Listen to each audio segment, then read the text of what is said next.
Do you wanna know? Well, I've been thinking about you. Yan, yung gagamitin natin, meron tayong black chicken. Instead na yung white chicken, gagamit tayo ng black chicken. Meron tayong kale dyed date, kimchi, red dyed, black beans, salt, dutong, at saka yung ating ginseng. Gagamit tayo din dito guys ng water of course para sa ating soup.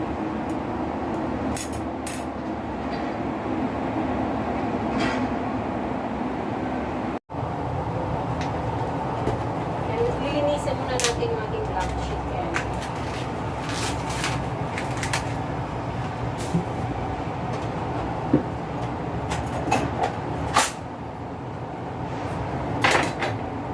Masarap po siya.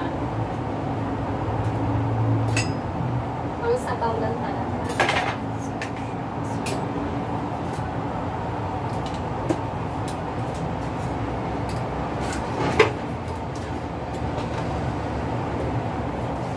Hindi natin kailangan siyang i-chop na maliit kasi sa sabaw naman.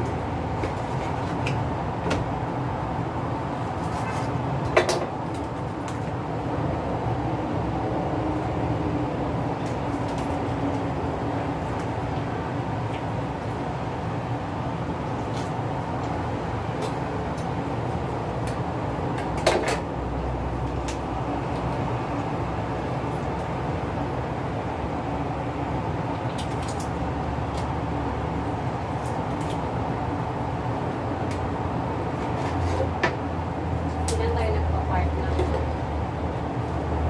isa-isa kasi gusto na naman siya.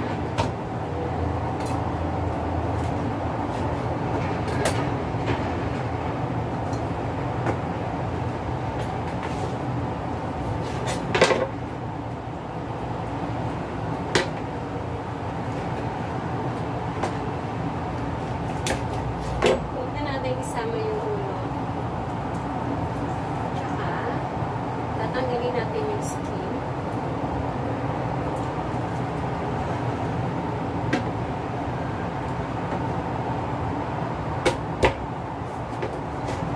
Kunit natin yung paa.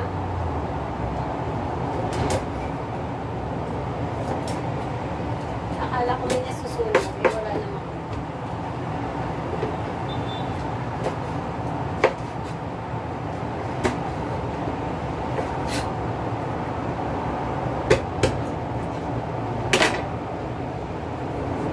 Mataba kasi masyado guys yung skin. Kaya kailangan natin siyang i-remove.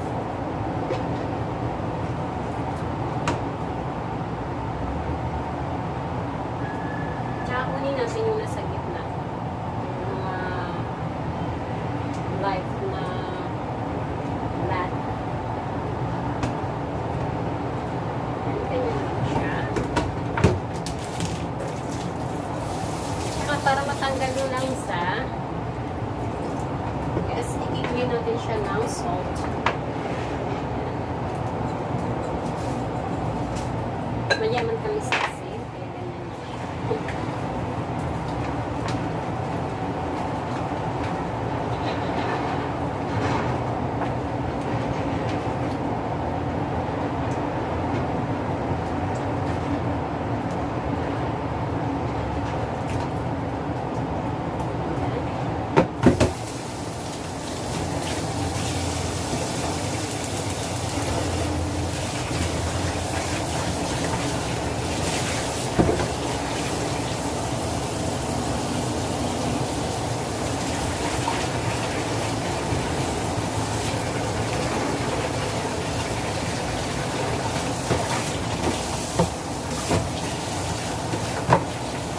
After natin mag-wash, ayan, na-wash na natin yung black chicken natin.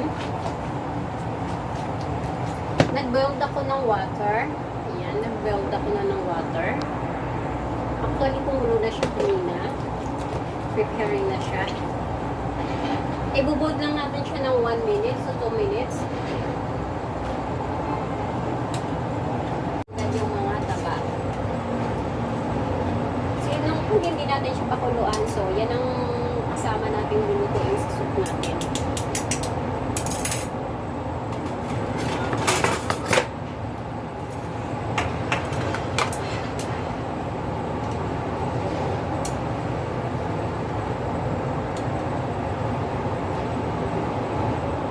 Okay na.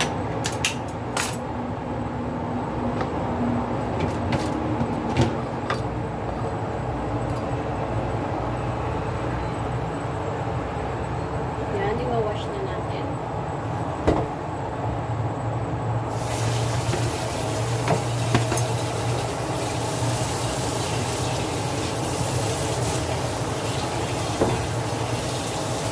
Running water, guys. Ayan, running water.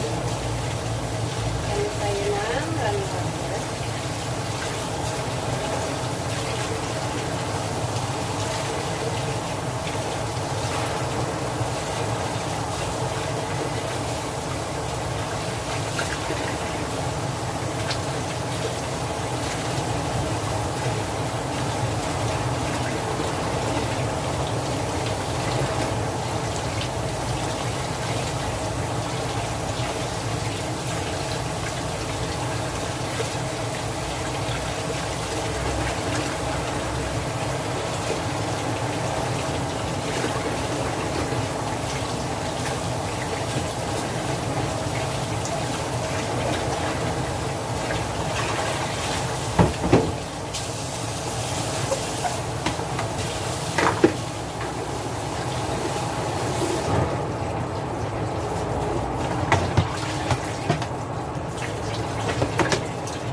Yan, okay na.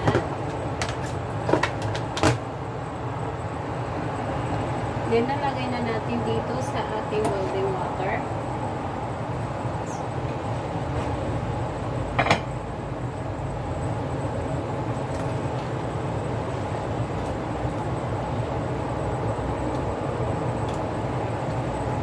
Then, ang ating mga ingredient, the two.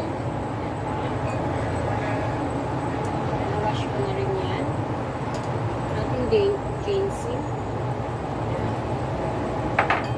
Ang ating red date. Candied date. Ito, mamaya na to siya for the last 5 minutes. Ayan, nalagay natin kasi mabilis na to siya minuto. At ang ating black beans.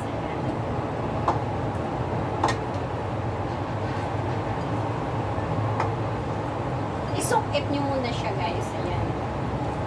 Para mabilis siyang lumagot. Isukit na siya. Overnight.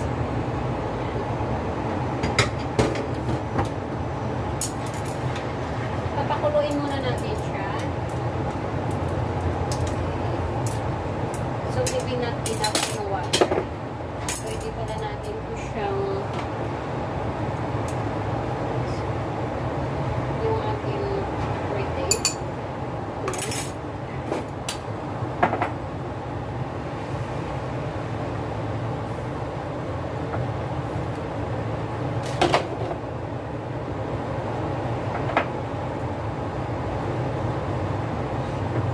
Ayan, guys. Kumulo na siya. Ayan. Kumulo na ang ating soup. So, instead na dito natin siyang lulutuin ng 2 hours, ayan, ilalagay natin siya dito sa oven. Steam.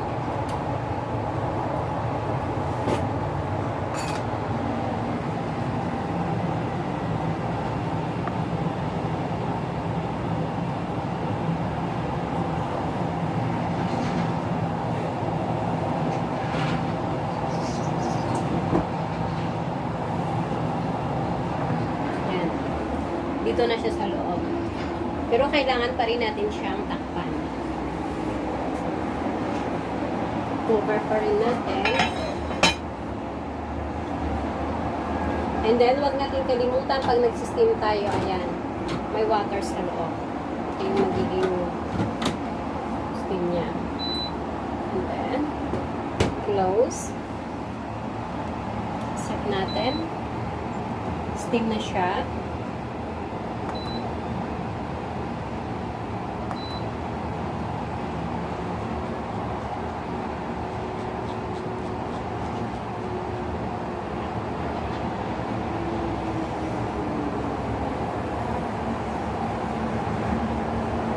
2 hours.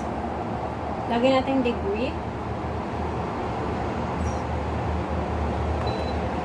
110 degree. Yan.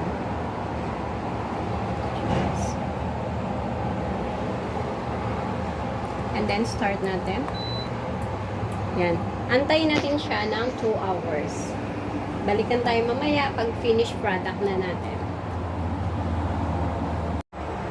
O, yan guys. Tapos na yung ating 2 hours na soup. Let's check. Check natin.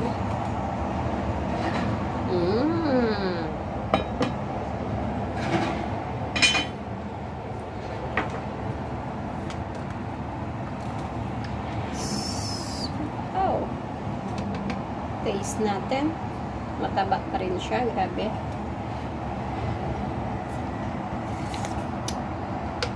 Yummy. At saka i-add natin yung kitchen natin. Ito. Pero,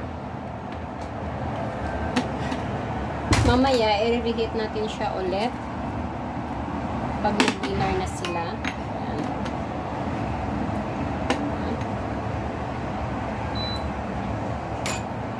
Kasi hawak ko yung aking yan.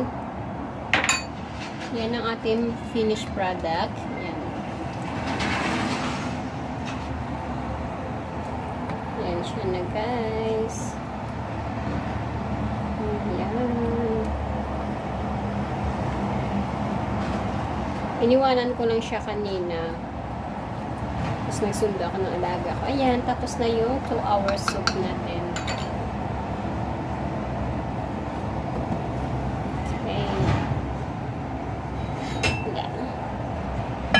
Lang natin siya dito inside. Ayan. I-reheat ko siya ulit mamaya ng 15 minutes. Kumain na sila. Ayan guys. Thank you po. Thank you for watching. Ayan. Thank you for watching my 2 hours soup.